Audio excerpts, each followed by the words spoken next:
Le quart d'heure savoyard, c'est sur Radio Grand Lac, en partenariat avec le département de la Savoie.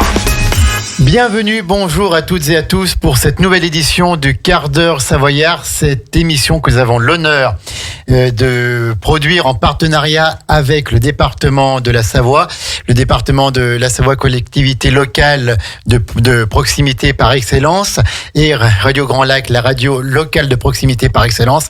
Il était normal que nous travaillions ensemble, et donc c'est ce rendez-vous que nous avons le premier vendredi du mois à 11h, où on reçoit les élus, on reçoit les techniciens pour mettre en avant les actions du département de la Savoie en faveur de tous les Savoyards, de tous les territoires de notre beau département. Alors, on fait donc un petit peu le tour de toutes les compétences du département, de ses compétences obligatoires et de ses compétences choisies, je dirais, puisqu'on a un département de la Savoie qui depuis des décennies est volontariste, a une politique en faveur des territoires, en faveur des communes. La dernière fois, nous avions Marie-Claire Barbier ici pour nous parler d'environnement, pour nous parler de plein de sujets très intéressants, et nous avons le plaisir aujourd'hui de recevoir son binôme du département, le conseiller départemental du canton du Bugey-Savoyard, François Moiroux. Bonjour François Moiroux. Bonjour Jean-Pierre. Vous allez bien ? Ça va, je vous remercie. Merci de votre accueil. Alors, merci à vous d'être venu en direct dans nos studios à Aix-les-Bains. On est très content d'avoir un jeune élu, puisque souvent on dit oui, les élus, on est élus, on fait carrière, il y a trop longtemps qu'ils sont là. Et vous avez 39 ans. François Moiroux, vous êtes élu depuis 1 an et demi, depuis quelques semaines au département de la Savoie. Quelques mois. Quelques mois aussi, voilà, mais c'est quelques mois, il y a forcément quelques semaines. Et donc, vous êtes natif de Yenne, dont vous êtes le maire de Yenne depuis 2020, je crois, après avoir été élu conseiller municipal depuis 2008. Vous avez fait des études de marketing, de tourisme et d'histoire et de patrimoine rural. Vous êtes engagé pour la chose publique depuis déjà de nombreuses années, que ce soit au sein des différents cabinets ou dans vos fonctions électives. Puis alors, avant qu'on parle des compétences du département, je voudrais qu'on parle de vos voyages, puisque vous avez beaucoup voyagé. Vous connaissez par cœur la Nouvelle-Zélande. Vous avez fait des voyages en Océanie, au Cameroun, en Uruguay. Pourquoi tous ces voyages, François Moiroux ? Vous qui êtes de Yenne, quand on est de Yenne, on a quand même tout, on est les plus heureux du monde. Alors, je vous apprendrai pas, Jean-Pierre, que le Savoyard est voyageur à travers l'histoire et à travers le temps. Il y a eu beaucoup d'expatriations nécessaires. Notamment en Argentine, voilà, ailleurs. Dans le passé. Alors, pourquoi En réalité, c'est tout simplement qu'à une époque, quand j'avais tout petit peu plus de 20 ans, j'ai eu le souhait, la volonté, l'envie, c'est pas si vieux que ça commence à faire quelques années, de partir en Nouvelle-Zélande, où je suis parti une petite année, effectivement. C'était la première fois que je prenais l'avion, pour tout dire. J'avais 21 ans. C'était la première fois que j'allais un petit peu plus loin que l'Angleterre ou que la Grande-Bretagne. On franchissait le Rhône. Hein. Voilà, on franchissait un peu plus que le Rhône. Et donc, effectivement, quitte à sortir de son confort, de ses habitudes et à voir autre chose, autant partir loin. Et donc, c'était effectivement ce pays qui m'a particulièrement attiré. Donc, j'en suis parti pendant une petite année quand j'avais 21 ans. Et puis, à la suite de ça, en fait, une fois que vous avez fait cette expérience-là, c'est la volonté de continuer à s'ouvrir. Alors moi, c'est sûr que mon dada, si je puis dire, c'est effectivement le Pacifique, c'est l'Océanie. Mais j'ai eu l'occasion aussi de partir effectivement en Afrique, au Cameroun, en Uruguay. Mais l'Océanie, ça reste effectivement. J'ai fait pas mal de voyages. Je suis allé dans les îles Tonga. Je suis allé dans une île qui s'appelle Norfolk. J'étais allé aux îles Cook aussi. D'accord. Donc voilà. Très loin. Ski des pays, très loin. Ça fait beaucoup d'heures de vol. Il faut pas avoir peur d'avion. Par contre, ce que je retiens effectivement de tous ces voyages, c'est que déjà on est content de partir, mais on est content de rentrer. Ça c'est toujours un bon point. Mais aussi ça permet de voir d'autres cultures, d'autres sociétés, d'autres manières de fonctionner, de vivre, de travailler. Et on rentre toujours avec une grande richesse intérieure supplémentaire. Et ce qui nous permet aussi, quand on va dans certains pays qui sont on va dire, au niveau de vie qui est bien inférieur au nôtre, ça nous permet aussi de relativiser, de se dire que malgré toutes les difficultés, les bobos, les tracas du quotidien qu'on peut avoir, on est quand même pas si mal chez nous. Est-ce que dans votre fonction d'élu, vous pensez parfois, ce que vous avez vu, par exemple, en Nouvelle-Zélande ou aux îles Tonga ou je ne sais pas, et vous le mettez en pratique et ça vous aide encore maintenant, ou en Uruguay? Oui, alors on fait forcément des comparaisons. Alors on s'étalonne pas forcément sur ce qui se passe ailleurs, mais on compare, on dit ailleurs ça se passe différemment. Chez nous, on peut éventuellement adapter. Voilà, le copier-coller, c'est toujours un petit peu difficile. Il y a vraiment très peu de cas de figure où on arrive à faire du copier-coller, parce que quand les cultures sont vraiment différentes, c'est un petit peu plus délicat à mettre en place. Mais ça permet effectivement soit de s'inspirer, soit de s'améliorer, soit de dire on va faire complètement différemment. Voilà, mais effectivement sur bien des politiques, je dirais, touristiques, bien sûr, mais aussi en termes de développement territorial. Effectivement, il y a toujours du bon à prendre partout. Ouais, absolument.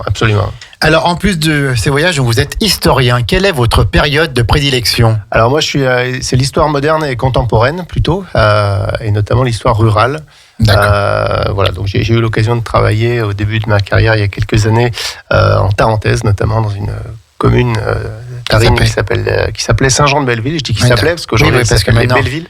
Les Belleville, c'est une commune nouvelle avec Saint-Martin-de-Belleville. Notamment et Villars-Lurhin. Et voilà, donc je travaillais sur des questions d'histoire et de patrimoine, de sauvegarde du patrimoine sur la commune là-bas à l'époque. Et puis ensuite, j'ai commencé à travailler au département de la Savoie il y a quelques longues années maintenant. Alors pas forcément sur des missions liées directement à l'histoire et au patrimoine, mais malgré tout, j'ai eu l'occasion de me servir de cette base-là. Voilà, même si ça ne m'a pas toujours servi directement, je m'en suis largement inspiré.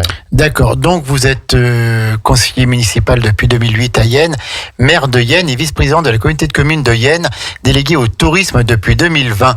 Maire de Yenne, est-ce que vous pouvez nous dire en 2 mots, nous présenter cette belle ville de l'avant-pays, Yenne? Alors, je vais pas forcément être très, très objectif, vous l'imaginez, mais quand on me pose la question, quand on m'a toujours posé la question, y compris depuis que je suis petit, quand on me dit Yenne, comment tu présenterais Yenne? Moi, j'ai toujours eu l'habitude de répondre du tac au tac. Yenne, c'est la plus belle ville du monde. Voilà. Donc, j'y suis viscéralement attaché. Donc, en ayant un regard un petit peu plus haut depuis quelques mois et depuis 2 ans en particulier. Alors, c'est une commune que je qualifierais de bourg-centre, de commune centralisatrice au milieu d'un territoire rural. Voilà. Donc, on peut appeler le pays yennois, qui a autour de nous avec plein de petites communes, une quinzaine de communes qui sont entre 150 et 800 habitants. Et pas de commune nouvelle là-bas? Non, pas de commune nouvelle.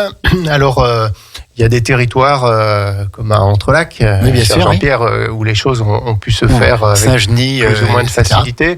Saint-Genis, les villages, effectivement, le regroupement de trois communes. Alors, ce qu'on voit souvent dans les fusions, dans les regroupements de communes, c'est que à la base, il y a déjà un travail en commun, souvent qui peut être fait avec les écoles notamment, ou par des questions associatives aussi. Nous, c'était pas le cas. La question s'est pas vraiment posée. En tout cas, on sentait qu'il n'y avait pas forcément, même si on a une communauté de communes très très ancienne, dès la fin des années 70, qui était un district à l'époque, avec déjà un travail en commun avec les 13 communes de la communauté de communes qui ont travaillé ensemble dès la fin des années 70, début des années 80. Voilà, chacun a aussi avait le souhait, et c'est tout à fait respectable, de garder son indépendance. Voilà, c'est un choix politique. C'est un choix tout à fait. Alors Yenne, juste un petit mot sur Yenne, puisque le plus illustre des Yennois, Charles Dullin, va être mis à l'honneur encore une fois demain soir à Aix-les-Bains, puisqu'il y a la remise du prix Charles Dullin, qui est la plus grande distinction, la plus prestigieuse distinction du théâtre amateur en France. Et avant-hier, j'ai eu le plaisir de recevoir Guy Rosset, président de l'association Charles Dullin en Savoie, pour présenter ce prix Charles Dullin, la biennale Charles Dullin, qui a commencé à Yenne et qui se poursuit ce soir, demain après-midi et demain soir à Aix-les-Bains, au centre des congrès, avec la représentation de 3 troupes de théâtre. Et demain soir, nous connaîtrons le vainqueur du prix Charles Dullin. Donc voilà ce petit clin d'œil à la commune de Yenne. Alors bon, pour faire simple, avant de passer au département, depuis que vous êtes maire de Yenne, vous avez axé vos actions avec votre équipe sur l'aménagement du bourg, sur les infrastructures associatives et sportives, les événements événements et les animations, le fleurissement, le cadre de vie et la vie associative. C'est ça en gros, hein. C'est un peu votre cheval de bataille, le lien social entre tous pour faire une bonne ambiance dans votre ville. Le bien vivre ensemble. Alors ça, on peut considérer que ça regroupe un petit peu les items que vous venez d'égrener. C'est sûr que c'est des grandes politiques. Alors il y a beaucoup d'autres sujets que l'on traite au quotidien évidemment, mais je dirais que ce que vous venez d'égrener, c'est vraiment les grandes politiques que nous portons. Et vous parliez d'aménagement du bourg. Oui. C'est drôle parce que cet après-midi même, nous avons la signature d'un contrat d'un marché avec un cabinet pour un schéma directeur d'aménagement du bourg de la commune qui va nous porter sur la prochaine décennie, donc sur les 10 prochaines années. Donc vous voyez, on est en plein dedans. Une maîtrise d'œuvre, quoi. Voilà, alors c'est un avant-projet, c'est pas encore la maîtrise d'œuvre, il y aura des maîtrises d'œuvre derrière, mais ça c'est vraiment la base de ce travail. Et puis depuis 2021, voilà, vous êtes conseiller départemental, donc en binôme avec Marie-Claire Barbier, qui elle est vice-présidente du département, donc de ce canton Bugey-Savoyard. Est-ce que vous pouvez nous présenter ce canton? Je crois qu'il y a 30 communes, il y a 4 intercos, c'est vaste, ça démarre à Meaux et ça se termine à Vressieux. À Vressieux, d'accord. Alors, présentez-nous votre canton. Alors c'est un canton effectivement quand il y a eu le redécoupage en 2015 qui vient lécher le lac du Bourget. Hein, donc on est entre deux lacs hein, puisqu'on a aussi Novalaise qui borde le lac d'Aiguebelette. Donc la Chautagne, le Pays Hainaut, le secteur de Saint-Genis-sur-Guiers et puis Novalaise et ce secteur-là du lac d'Aiguebelette. Ça fait quelle distance entre le point le plus au nord et le plus au sud? Est-ce qu'on le sait? Peut-être pas. Alors ce qu'on sait, c'est qu'il faut 50 minutes en voiture. Voilà, il faut 50 minutes en voiture. Pour aller d'un point à un autre. Voilà, mais on n'est encore pas les plus mal lotis puisque si vous allez en Maurienne, c'est encore plus long. 4 intercos. Voilà. Alors quelles sont les 4 intercommunalités? Alors on a Grand Lac pour le secteur de la Chautagne, donc avec des problématiques tournées vers Aix-les-Bains, bien sûr. Et puis nous avons 3 petites intercommunalités dans le secteur plutôt avant Pays Savoyard, avec la communauté de communes de Yenne, la communauté de communes Valguier, donc avec 2 pôles importants qui sont Saint-Genis-sur-Guiers, Saint-Genis-les-Villages aujourd'hui, oui. Et Pont-de-Beauvoisin. Et puis la communauté de communes du lac d'Aiguebelette avec Novalaise comme bourg centralisateur. D'accord. Donc un canton important, un canton rural, on peut quand même dire, avec quelques bourgs-centres, quelques villes un petit peu plus importantes, mais c'est quand même rural comme canton. Voilà, on a des problématiques, toutes et tous sur ce canton, on a des problématiques similaires, puisque la composition de nos territoires font qu'effectivement on a un bourg-centre avec les commerces, les services, la vie associative, entre autres, les services publics notamment, même si on a un petit peu de moins en moins de temps en temps, et puis de l'emploi aussi bien sûr, même si on a tous aussi il y a un tropisme extérieur pour l'emploi, et puis des villages agricoles, ruraux, qui sont magnifiques, qui nous permettent d'avoir des habitants dans ces espaces moins denses, moins peuplés, où on a une vie particulièrement agréable. Et une vie sociale qui s'organise autour. Alors si c'est pas forcément autour de l'emploi, du travail, de l'entreprise, ça peut être aussi grâce à la vie associative. Alors, notamment. Justement, on va en parler puisqu'on va développer un petit peu ce matin le rôle du département en tant qu'acteur de la vie associative et partenaire privilégié des communes dans notamment les territoires ruraux. Donc ça correspond exactement à ce que vous vivez tous les jours. Département acteur de la vie associative. Alors on connaît bien sûr les subventions qui sont données aux associations à travers ce qu'on appelle le FDAL, le Fonds départemental d'action locale. Qu'est-ce que vous pouvez nous dire sur ces subventions données aux associations de la plus petite à la plus grande, hein, voilà. par le département pour soutenir, pour développer cette vie associative au sein de nos villages? Alors, je vais juste corriger l'acronyme, c'est Fonds pour le développement de l'animation locale. Voilà, donc ce qui veut effectivement bien dire ce que ça veut dire, c'est-à-dire que c'est une enveloppe par canton qui permet de dynamiser l'animation locale via les associations. Alors ça, c'est quelque chose qui existe depuis pas mal d'années, voire un peu plus, peut-être même quelques décennies. J'ai pas forcément cette antériorité-là, cette historique-là. Et on rappelle que ce n'est absolument pas une compétence obligatoire du département. Voilà, ça c'est quelque chose qui arrive de manière volontariste par la collectivité, ce qui montre bien pour les élus qui se sont succédés, les conseillers départementaux et généraux à l'époque qui se sont succédés, que la vie associative en milieu urbain, mais aussi en milieu rural, est très importante à soutenir. Et je pense qu'elle l'est d'autant plus en la période que nous connaissons, où on voit que la société est quand même un petit peu par moment, par endroit, par époque fracturée. On est dans une société qui est dure aujourd'hui, qui le devient de plus en plus, y compris dans les territoires ruraux, y compris dans les villages. Et on a un tissu qui a été maintenu et qui voire même se développe, c'est la vie associative. Et la vie associative qui a beaucoup souffert en plus avec la période du Covid. Alors le Covid effectivement a donné un coup dont personne n'avait besoin et à la vie associative en particulier, mais d'une manière générale, je pense que il ne faut pas sous-estimer le rôle du tissu associatif, de la vie associative et des associations dans les communes, dans les villages, y compris dans les territoires ruraux. Je donne un exemple. J'ai réalisé il y a quelque temps qu'il y avait un secrétariat d'État à la vie associative qui est porté, entre autres, parce qu'il n'y a pas que la vie associative dans ce secrétariat d'État, mais qui est porté en ce moment dans le nouveau gouvernement par Marlène Schiappa. Et ce secrétariat d'État, il a toujours existé, en tout cas depuis pas mal d'années, voire pas mal de décennies, il existe. Et en fonction des gouvernements, le secrétariat d'État à la vie associative se retrouve soit sous tutelle du ministère de la jeunesse et des sports, soit le ministère des sports. Ça a dû arriver qu'il a été sous tutelle du ministère de la culture, voire même d'autres ministères. Et aujourd'hui, il est sous la tutelle de la première ministre en direct. Et on voit par ce ballottage, si je puis dire, de ministère en ministère, que la vie associative, à la fois, elle intéresse le gouvernement, les gouvernements d'ailleurs, quels qu'ils soient, mais qui savent pas trop quoi en faire. Ils savent pas trop où raccrocher la vie associative. Alors, au niveau du département, concrètement, comment se symbolise, se concrétise ce soutien du département aux associations?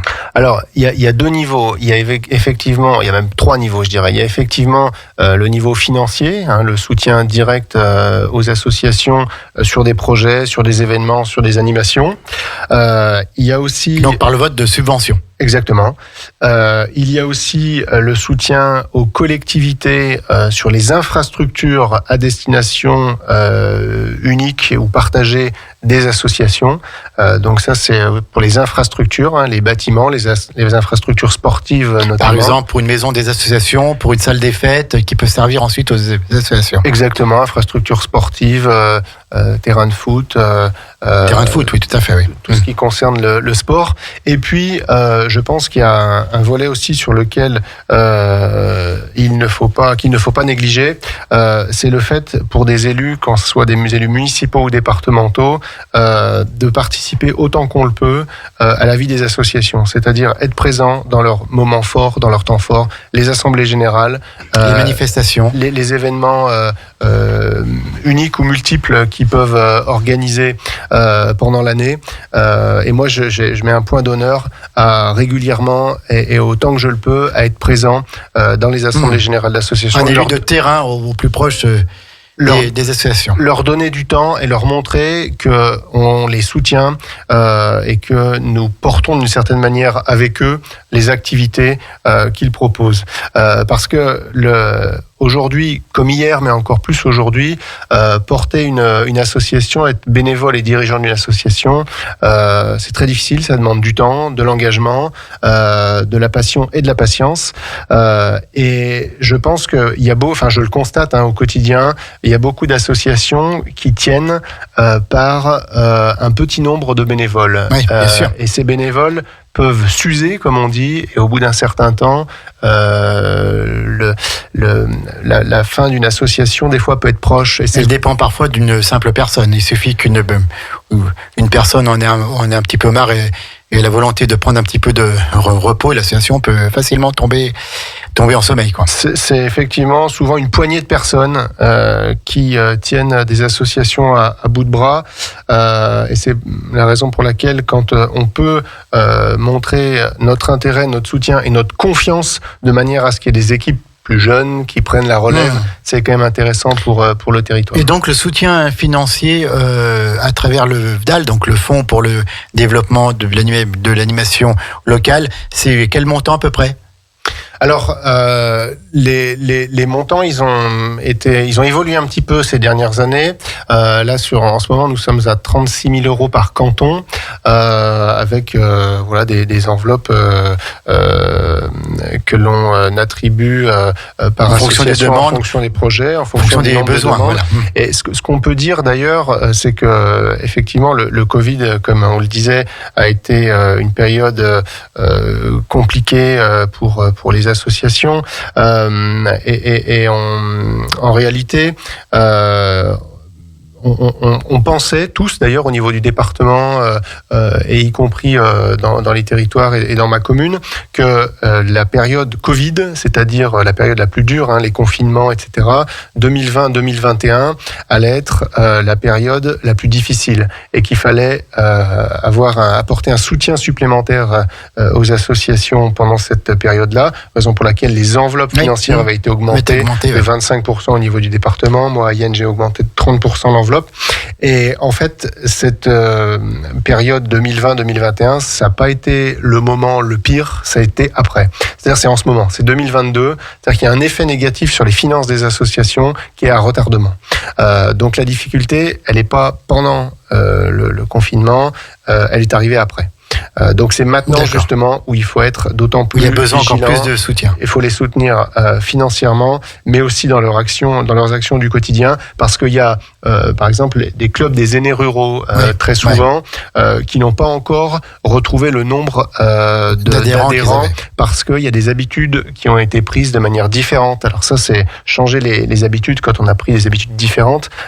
C'est pas forcément très simple, surtout auprès de personnes âgées. Et puis il y a encore pour certaines et certains la peur du Covid, tout simplement. Donc il y a des associations qui aussi ont du mal à redémarrer à plein régime parce qu'il y a moins d'adhérents, parce que il y a moins d'activités possibles.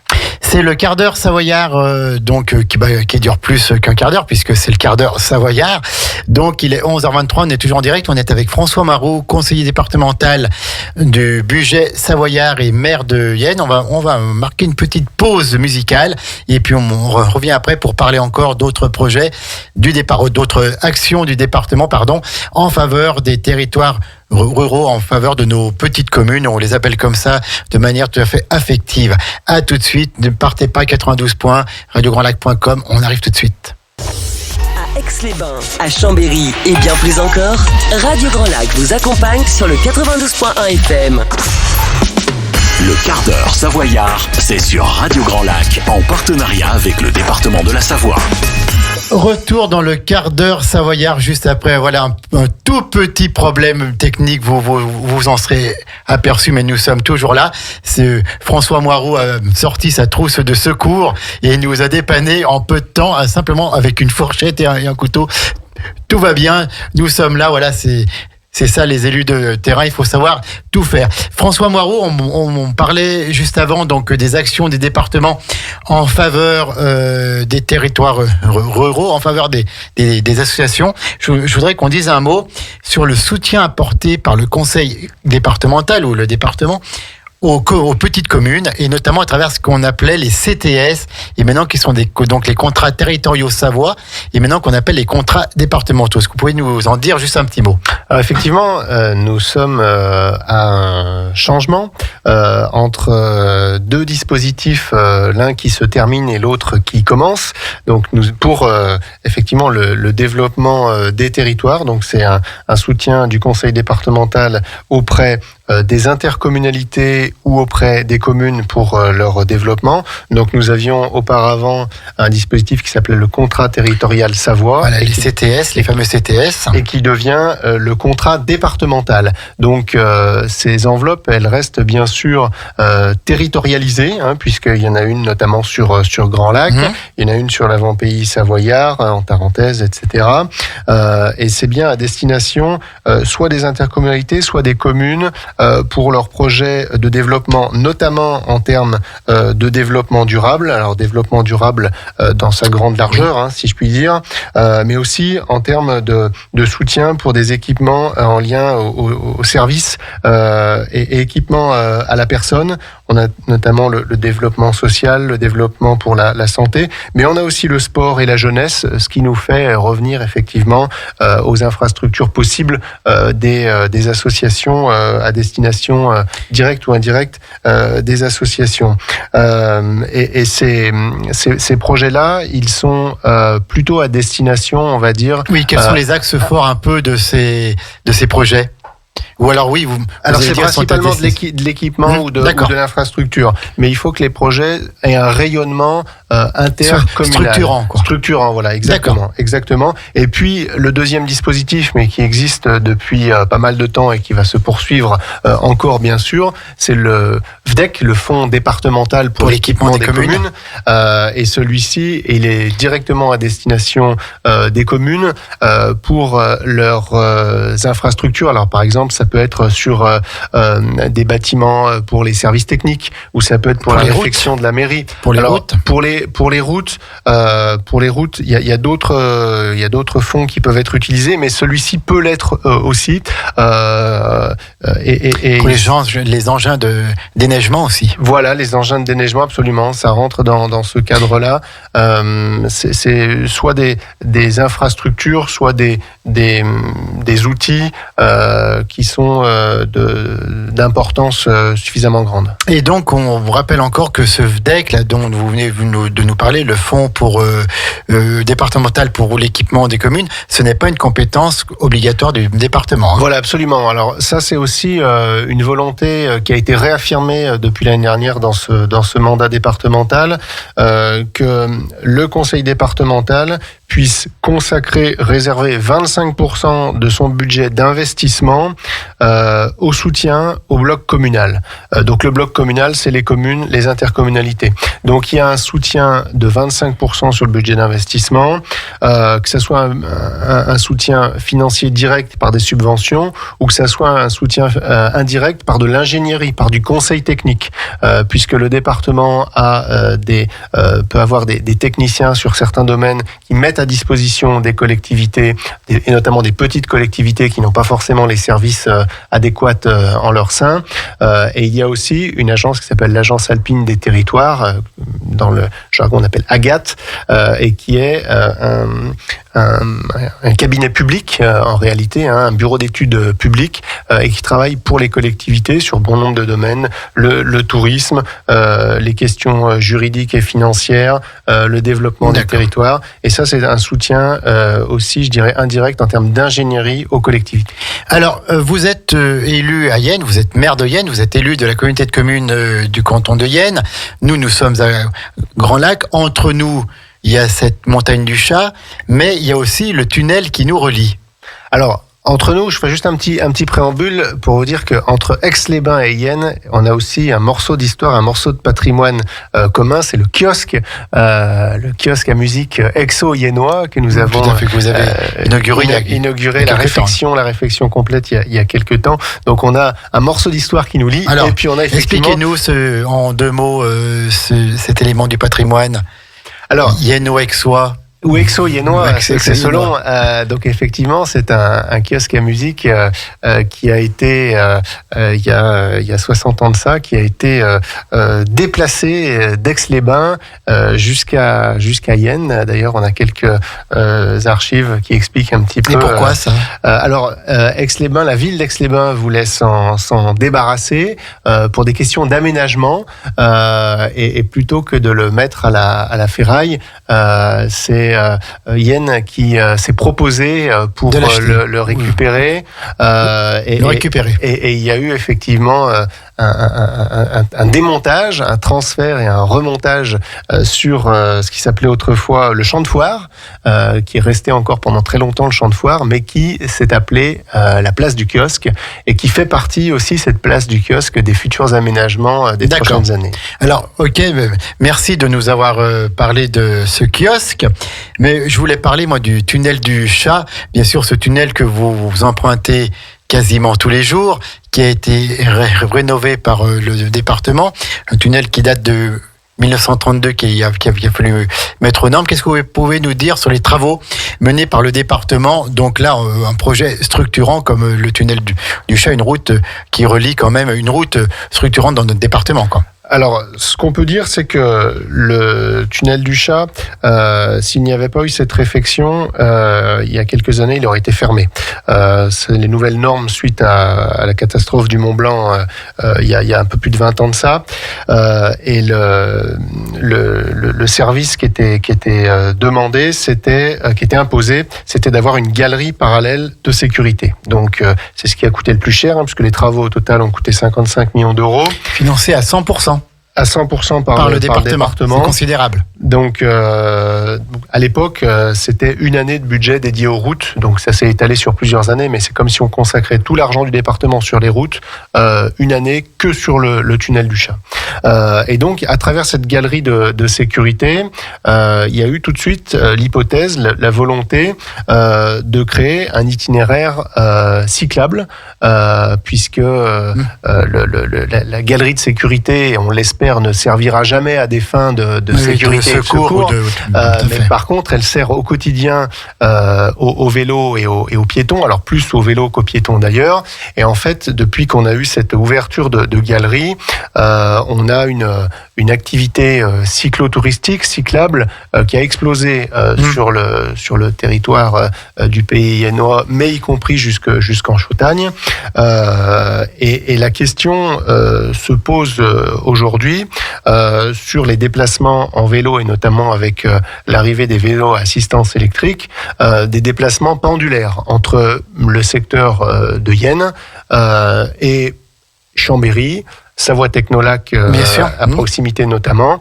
On a effectivement de plus en plus de gens qui pratiquent pour aller, alors à la belle saison, principalement l'hiver, c'est un petit peu plus compliqué, mais qui se déplacent en vélo à assistance électrique. Raison pour laquelle le département, avec les collectivités et l'intercommunalité concernées, réfléchit, travaille au fait de pouvoir aménager une voie sécurisée pour les vélos. D'accord. Entre Yenne notamment et la galerie du tunnel du Chat. Le plan vélo, c'est quelque chose de très important pour le président Guémard et pour les élus du département, je crois. Et bon, vous qui êtes élu au tourisme, sur votre communauté de communes, vous attachez également une grande importance à l'usage du vélo, tourisme et autres. Alors, l'usage du vélo, d'un point de vue touristique, il se développe aussi de plus en plus. On a sur notre canton, d'ailleurs, la Via Rona, la véloroute du Léman à la Méditerranée, qui est de plus en plus connue, qui est de plus en plus utilisée, et notamment par les locaux, par les gens du territoire, qui profitent de ces itinéraires paisible, doux, pour pouvoir passer du temps en famille, en vélo, etc. Et puis, nous avons aussi bien sûr des paysages, un peu de relief, qui sont aussi attractifs pour les cyclotouristes. Alors, effectivement, tout le monde a en tête le Galibier, l'Iseran, mais nous avons aussi sur notre territoire des cols Beaucoup plus bas, plus accessible, de moindre catégorie. Plus accessible, Sapnel, Clergeon, le Mont-Tournier, la Cruzille. La Chambotte, si vous la Chambotte, si vous le souhaitez. Je voulais vous laisser le dire, hein, Jean-Pierre. Et effectivement, ces cols qui, pour certains, ont une petite renommée tout de même. Le col du Chat, bien sûr. Attire le relais, le col et surtout le relais du Chat attire nombre de cyclotouristes.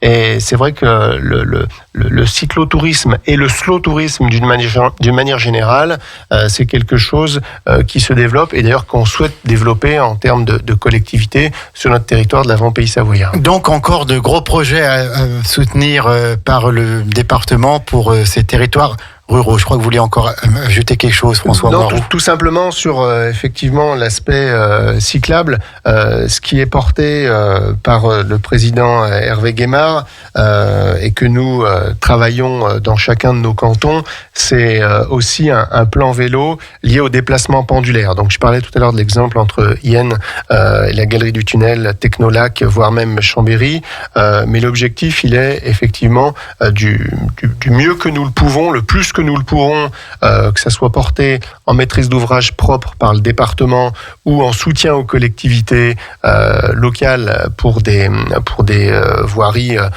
sur des réseaux locaux, d'avoir de plus en plus des réseaux bien distincts pour les cyclos, pour les vélos, pour se rendre au travail, pour les déplacements pendulaires.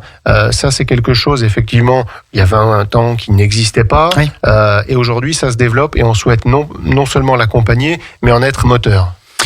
François Moirou, 11h40, on est toujours en direct. Le quart d'heure savoyard est plus long que prévu, comme à chaque émission avec le département de la Savoie en partenariat. Je voudrais qu'on conclue peut-être en parlant un peu des animations, des événements qui arrivent et qui vont être soutenus par le conseil départemental de la Savoie. Qu'est-ce que vous pouvez nous dire par exemple ?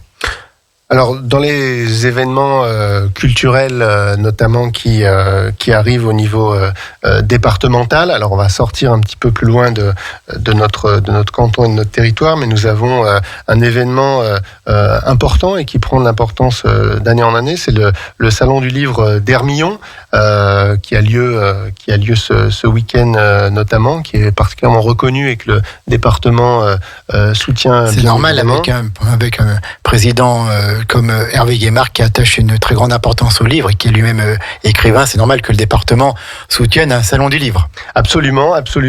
Et nous avons dans quelques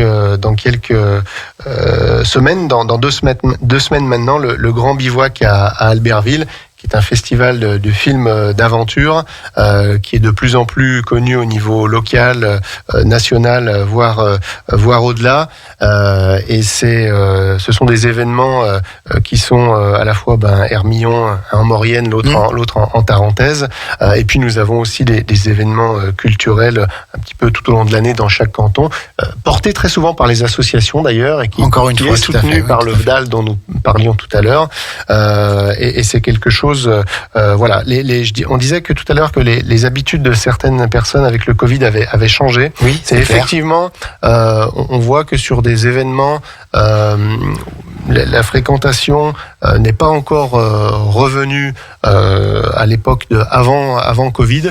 Donc, moi, j'ai envie de dire à celles et ceux qui nous écoutent, quand il y a des événements notamment culturels, liés à la lecture ou autres, qui est porté dans les territoires à proximité de chez vous, effectivement, ne restez pas sur les habitudes liées au confinement et au Covid.